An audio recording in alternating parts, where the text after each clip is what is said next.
The Opinion with Michael J. The topic today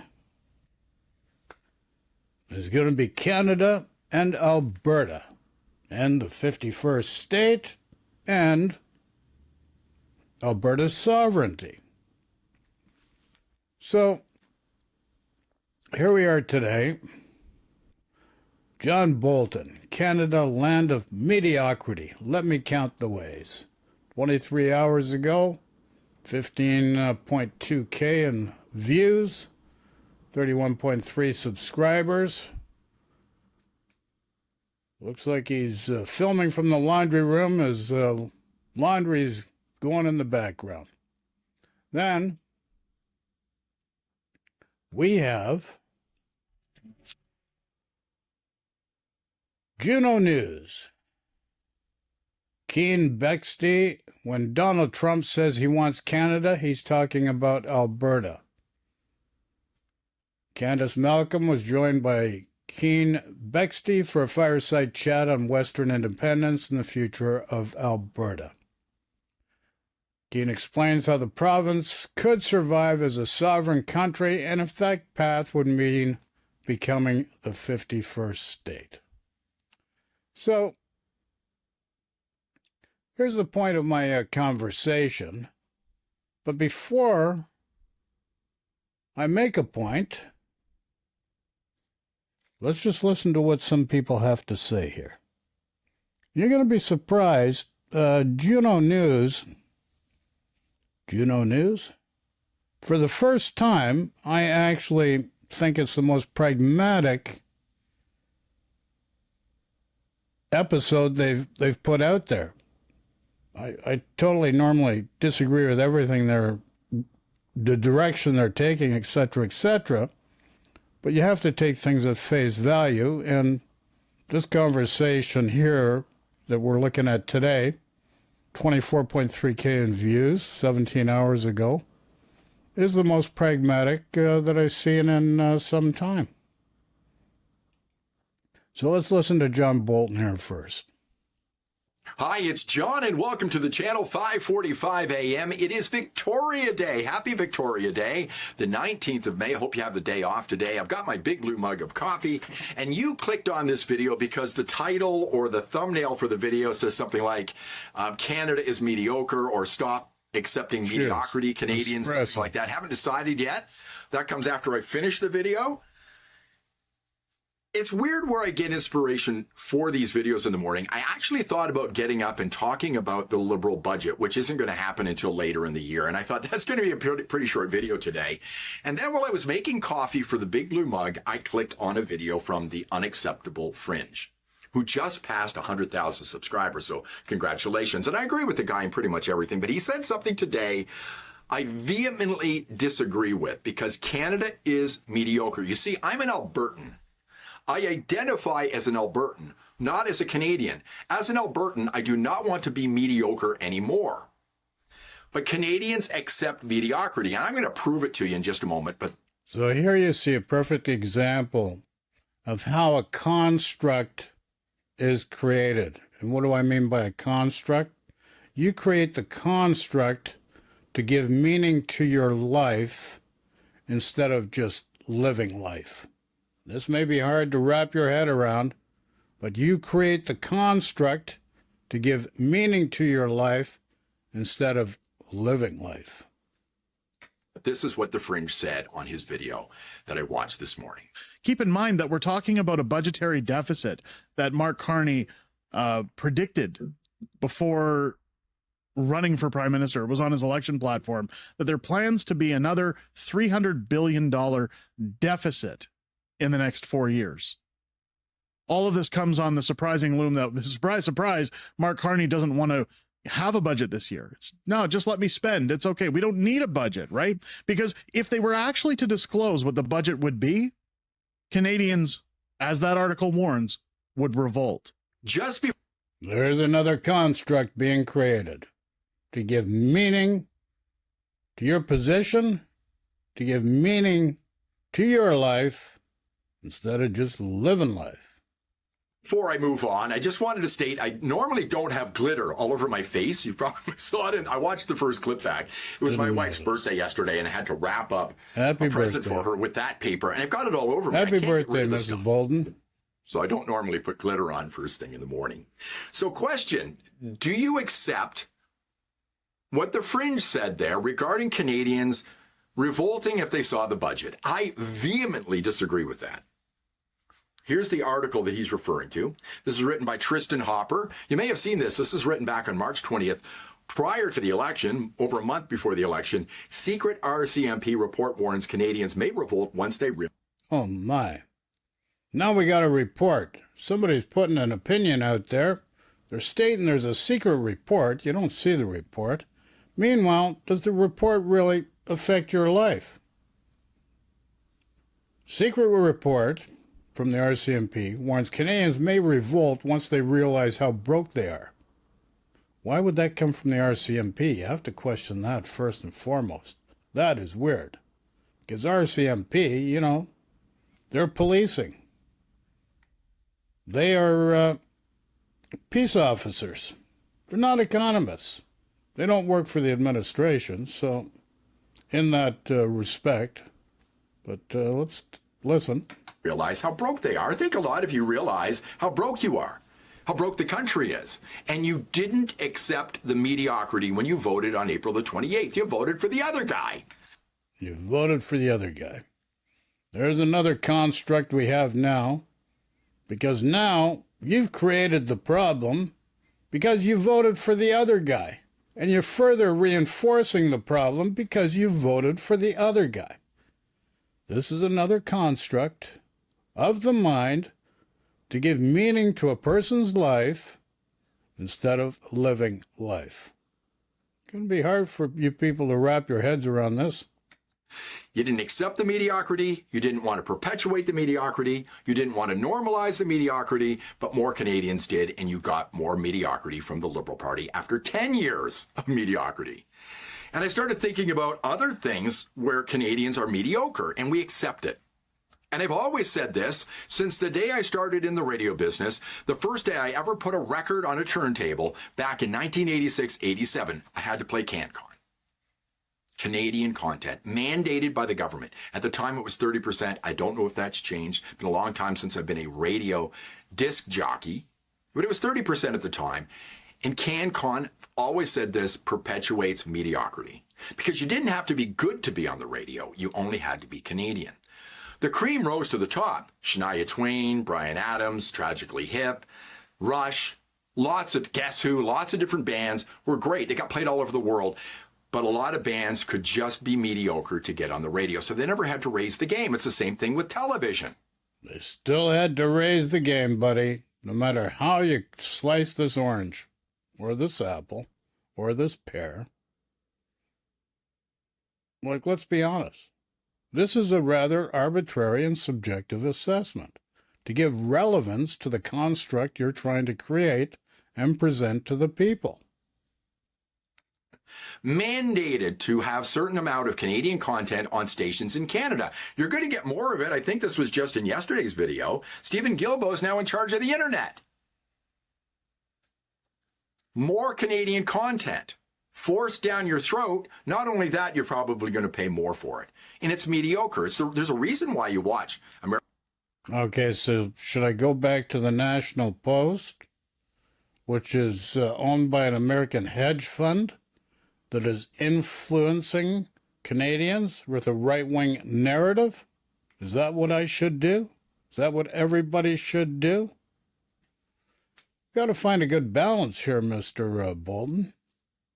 Not to saying one way of looking at it is better than another, but we need to shed a light on all aspects of the topic and look at things in their totality instead of from a fringe perspective.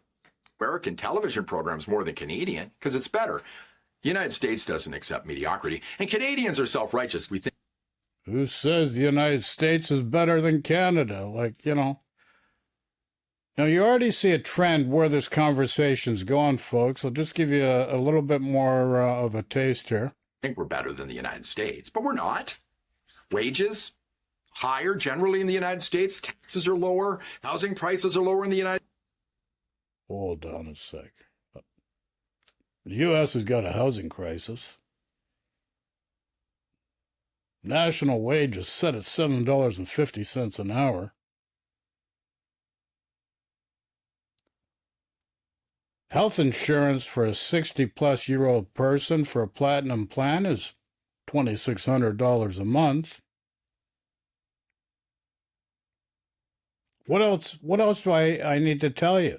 Oh, I knew a guy that spent a good portion of his time protecting the country. He was a Marine in Nebraska. Worked for Costco. Then when he left Costco, he had no insurance. Developed a hernia. 2015, they wanted $20,000 just to fix that hernia. Well, guess what? He couldn't get it fixed. United States, weather is better in a lot of the United States. You can defend yourself in the United States.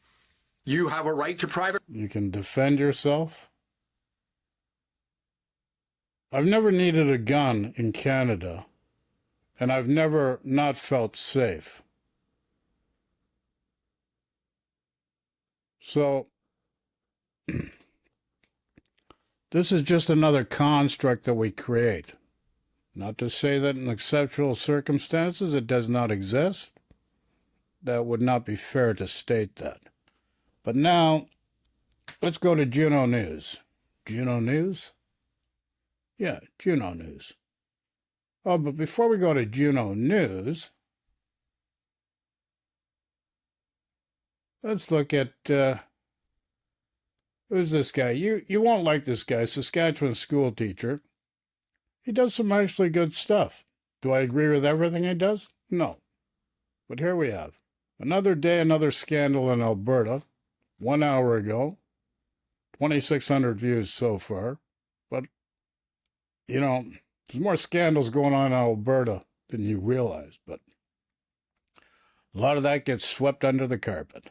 My friends, today I want to talk to you about a serious problem. It's called Alberta madness. You see, an entire province is spinning out right before our eyes. And it's almost entirely the doing of one person, Danielle Smith, the Alberta Premier, who's doing pretty much everything she can to tear a province, and potentially a country, apart. It is wild. Danielle Smith is completely surrounded by crises of her own manufacturing. She's emboldened the Alberta separatist movement with her constant focus on Ottawa grievance, and a constant focus on misleading the public about the nature of the Alberta resource sector and the things that have happened there. But this whole movement around Alberta separatism is happening amid the backdrop of a number of ongoing different scandals. There's the corrupt care scandal, and now another scandal where there are allegations being made about the involvement of Danielle Smith's husband. There's a lot to unpack here. So for starters, Danielle Smith has been pushing the idea of Alberta separatism. Kinda. She somehow suggests that her improving the conditions for Alberta separatist movements is working to undermine them. Even though she's openly admitted that this is just political defense, she's trying to protect herself from attacks from the right. And we've talked about Alberta separatism quite a bit on this channel before. I don't want to get too much into it today. Just know it's all kind of rooted in nonsense. The fundamental premise is that Alberta's resource development has been held back by the federal government. That the feds have been pursuing constant attacks on the Alberta oil sands and the oil industry in general. One snag, reality doesn't bear that out at all. So this chart shows total oil production in Alberta going back to 2007. At the start of 2007, Alberta was producing 8.31 million barrels of oil a month. At most recent count, at the start of March, Alberta was producing 20.63 million barrels of oil per month. Year over year, oil production increased from last year by 3.6%. Alberta oil production's on the rise, frankly, at incredible rates. So how do you look at this chart and think, yeah, oil production's really been shut down? How? By building a pipeline? The problem is Danielle Smith wants all of the economic development and doesn't want to address any of the consequences of fossil fuel. Fossil fuel creation and consumption is not free from costs, and it's not just financial costs. There are environmental costs too. But Danielle Smith wants to be able to completely ignore those, and the fact that the federal government has responsibilities to the international community and commitments that they've made that they need to meet doesn't seem to concern her at all. And she seems to have no qualms about misrepresenting this to the public. She keeps talking about an oil and gas production cap, which doesn't exist. There's an emissions cap, but no production cap. So why would she claim that there's a production cap? Because that's way more politically convenient. But the fact is, an emissions cap means you can extract as much oil as you like, as long as you manage to keep the emissions down below a certain level. So if your oil and gas extraction is really that green, surely you can simply lower your emissions and continue to produce at high levels, right? But Danielle Smith doesn't want to acknowledge that. She just wants to be able to do whatever she wants. She wants to be able to farm grievances against the federal government and use it to shore up her political position. But her political position is faltering rapidly. You have two former UCP MLAs who are now regularly speaking out about Danielle Smith in the House. And now you have Peter Guthrie, who is making some serious allegations. Now, before we go any further, I want to be extremely clear. These allegations are being made by Peter Guthrie. I am not making any claims about the veracity of these allegations. I am simply sharing the claims that he has made.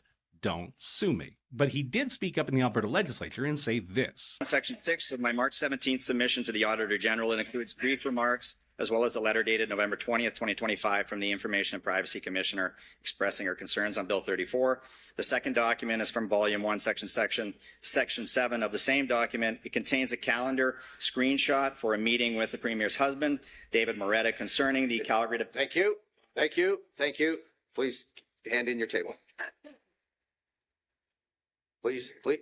You tabled it. Now you need it to give it to the page. That's how it works. At least he tried to say that. As you can see, he got cut off pretty much immediately by new Speaker of the House, Rick McIver. And later on, this challenge was issued. I would also challenge that member to take this line of questioning outside of the chamber. Yeah.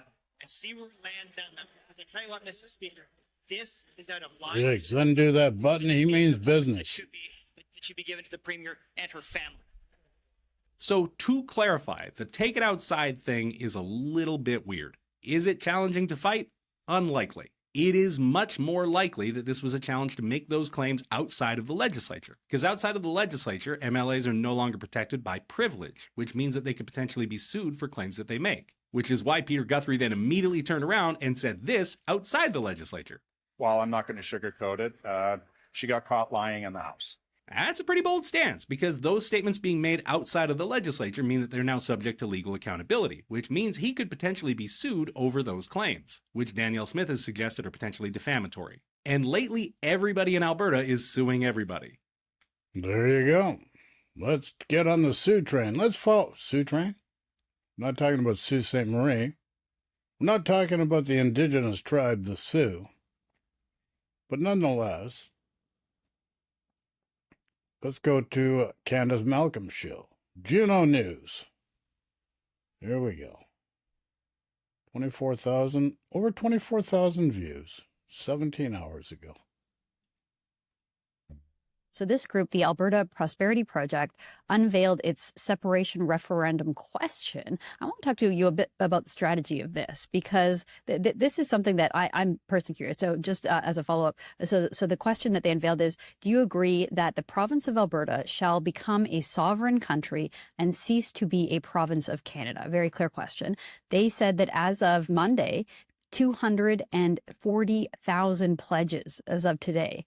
And so just remember that you only need 177 signatures to force a referendum question. And then they write that the big goal is to hit 1 million. So I guess they're trying to share a clear message. This is something that I am very interested in. The idea of which one would be a more popular ask to the people of Alberta, and I want to get your response on this, is for Alberta to become a separate country, or Alberta to become part of the United States. Now, I know that many people, especially in the political world, will have a knee-jerk reaction saying, if you say American, they'll say no. Canadians don't want to be American, period. But I think that might be wrong. I think that for political people like us who eat and sleep and breathe politics, yes. Political people? So here we are further dividing people, creating a construct that there is a difference to give meaning to what's been put on the table here. So a construct is being created. So there's political people now. So you're creating further division in order to substantiate meaning to your life. Whether it serves other people or not doesn't matter. Instead of just living life, create the construct. You know, the United States is sort of like the counter-Canadian, and so you can't be... But to the severely normal average person who is not very political and maybe just doesn't even feel a strong connection to Canada anymore, maybe they're a first or second generation immigrant, maybe they're just a newcomer who probably their first choice, honestly, was America. They didn't get that visa, so they decided to come to Canada instead. The idea of an American passport is incredibly valuable. The idea of USD is incredibly appealing. And so I almost...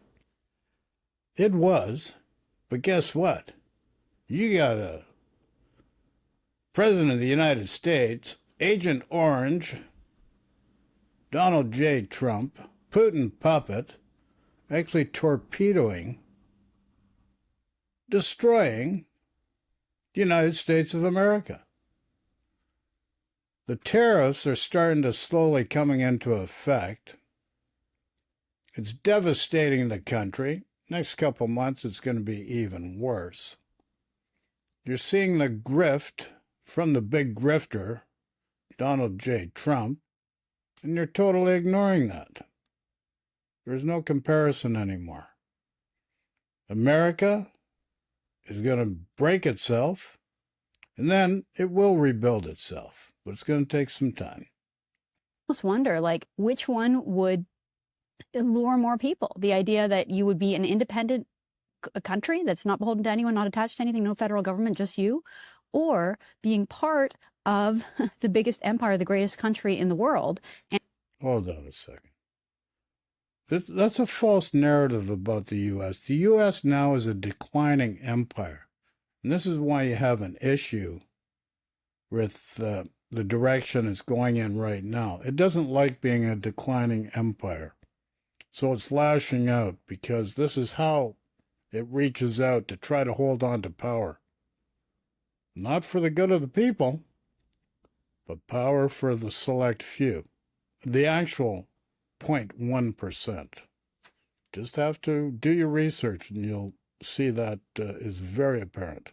and having the opportunity to just go up and move to Arizona or Florida or, you know, somewhere with a lower cost of living and better weather, more job opportunities. Like in some ways, I think that the American question might be a bit more appealing. But as an Albertan, what do you think?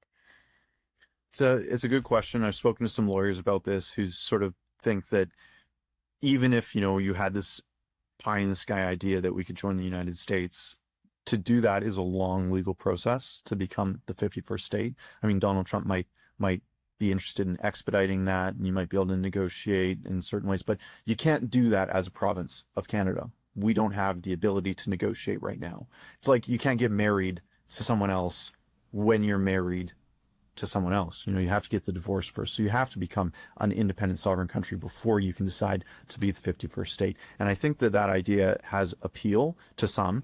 You know, obviously Cam Davies, the leader of the Alberta Republicans, he is an American. So, you know, it kind of makes sense for him that he's trying to drag us to tie us and handcuff us to Washington. But I think you can tell from my language that I think that that's a bad idea. I think that Albertans who value freedom, who are descended from those who tamed the West and built this province viewing the Rocky Mountains. You tamed the West? Let's be clear. You took the land from the indigenous people. The indigenous people were the stewards of the land. The white man came, took the land, created treaties as an appeasement. Never really treated the indigenous with respect and dignity. Just abused the privilege of the right to the land. That's really what has happened. Let's be honest here. Indigenous people were the stewards of the land and provided a good foundation for all to prosper from it. In the prairies, taming them in a way that nobody else across the world has really done, building this beautiful province. I don't think that they want to tie themselves and shackle themselves to another abusive partner. I think that they want to go with on their own and build something beautiful, because we already have something beautiful here, and we just want to make it better. Shackling ourselves to New York Democrats and Democrats in Chicago and San Francisco. Future President AOC. Yeah. Do you want the future president of Alberta to be AOC? No, I think the answer is quite obvious there. I think that we have talent here to lead ourselves. We have everything. You know, Donald Trump wants, when he says he wants Canada, he doesn't want Canada. He wants Alberta, he wants Saskatchewan, and he wants our people. We are a desired entity right now. And when someone wants to buy you, when someone wants to consume you, you know, you have to start Guy will take the slice instead of the whole pie, but he'd rather have the whole pie. Let's be clear on this. Guy's a predator. Guy's never done a fair deal in his life, but you're convinced he has. Thinking, well, what, is that really a good thing for me? If they want us so bad, why couldn't we do this on our own? It's a common question that startups get, when they're about to be bought out. Snapchat had this with Facebook and Meta back with Mark Zuckerberg, and they said, yeah, no, they gave them this offer to buy them, and they said, no, we don't actually, we think that we have the tools we need to grow into something great. And Alberta is faced with that exact same question right now. And I think that most Albertans would say, in the spirit of freedom that they believe in so strongly, that they don't need to tie themselves or shackle themselves to another Eastern capital that is out of touch. Washington is out of touch with Montana all the time. They get 2 senators. They hardly get any representation in the House of Representatives. And as a result, Washington doesn't govern in the interests of Montana. And you think that's going to be any different for Alberta? No, the answer is no. Well, maybe it's because you got to balance the whole versus just the singular. You never get it perfect, but balance the whole instead of the singular. Does that make any sense? Should make some sense. So, here's the deal. Always contrasting and comparing. We've seen it with Mr. Bolton. We see it here with Candace Malcolm, Keane. Always contrasting and comparing. Versus being in a state of gratitude. What do I mean about that? They're 2 different states of being. You only live in the present. And whatever has happened, whatever's going to happen, only matters now in the present and how we deal with things in the present. So are you going to live a life of contrasting and comparing all the time, measuring yourself against people and just getting it right sometimes, getting it right all the time, getting it right maybe never? Versus just being in a state of gratitude for what you do have at the present moment. And never asking the right questions. So what do I mean about the right questions? How I can make things better for my family. First for yourself, for your family, your community, for your city, for your province, and for your country. You didn't get here today just exclusively on your own. A lot of things went into making it. How do you thank the indigenous people for taking care of the land that provides the sustenance that you covet so much? This is really an important question. How do you take care of the indigenous people that were the stewards of this land before you came? Provided this land for you to build upon. Then, the other question is, you feel hard done by because you want to take all the oil, gas, and minerals out of the land, and you don't realize that, this earth, it's a biological being. It provides trees that breathe out so you can breathe in. You breathe out so it breathes in. You didn't design it. This was designed for you. So you want to take oil, gas, and minerals from the land, but what do you give back to the land? What state of gratitude do you exist within and give back to the land? This never seems to be part of the conversation, which is really cruel. If you have children and never make them part of the conversation, that's cruel. But this land, that's a living and breathing biological entity, and you didn't create it, somebody or something greater than you created it, but yet you do not live in gratitude for what it gives you. You take from it and you do not give back. So it comes down to the other question. Do you play the game of life, or are you going to live life? Live life to its fullest. Are you going to play the game of life, contrasting and comparing all the time? Or are you going to live life to its fullest in a state of gratitude and appreciation for all that it gives you and make life better for yourself and everybody else? And it really is as simple as that. And I'm going to leave you with an example.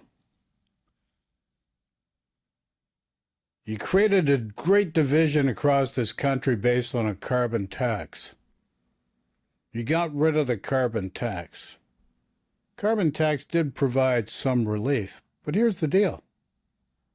If you really look closely at the numbers, the increase in food prices have eaten up a good portion of that relief of that carbon tax. Carbon tax didn't getting rid of it or zero rating it, didn't make you rich, provided short-term relief. It's pretty well been eaten up by food prices now. And so you just get caught up in playing this game of life and pointing the finger to lay blame instead of asking the right question. What is wrong with the system that allows these food prices to keep rising? Let's not point fingers. There's other things that need to be revised and created in order to serve the people, and you're just not getting it yet. But you just get caught up in playing the game of life instead of living the life and recreating a new framework to create cause and effect that uplifts your life instead of this circular state of consciousness that goes nowhere, helps no one. And that's the real question that you need to ask yourself. Because right now, none of you are looking at it from that point of view. Carbon tax, zero rated, even though it could be brought back in because it was probably the most sensible written tax for that type of thing ever done. So nonetheless, it's zero rated. The consumer carbon tax is not affecting anybody's life. It's provided a little bit of relief. But now that little bit of relief has been eaten up by the increase in food prices. The tariffs down in the States are starting to affect the States. Going to creep up here too. It's going to creep worldwide because it's creating a worldwide problem because of the construct of the fiat economy, Bretton Woods. And there's more to it than just that nobody's taken into consideration. So what are you doing today about living a life of gratitude and changing your perspective and looking at things differently? You got free will to do whatever you want. You can have peace, prosperity, and an uplifting experience. Or you can just create more pain and suffering because your way is better than the highway. You can let that go, or you can keep maintaining that position. It's your choice. Your choice. Okay, love and peace to everybody. Questions, comments, throw in chat. I open up the comments section again. Usually just get these caustic, demeaning comments that really serve no one, but it'd be really nice if somebody can add to the conversation. So sending love and peace to everyone. Take care. Be good. Talk to y'all soon. Ciao for now.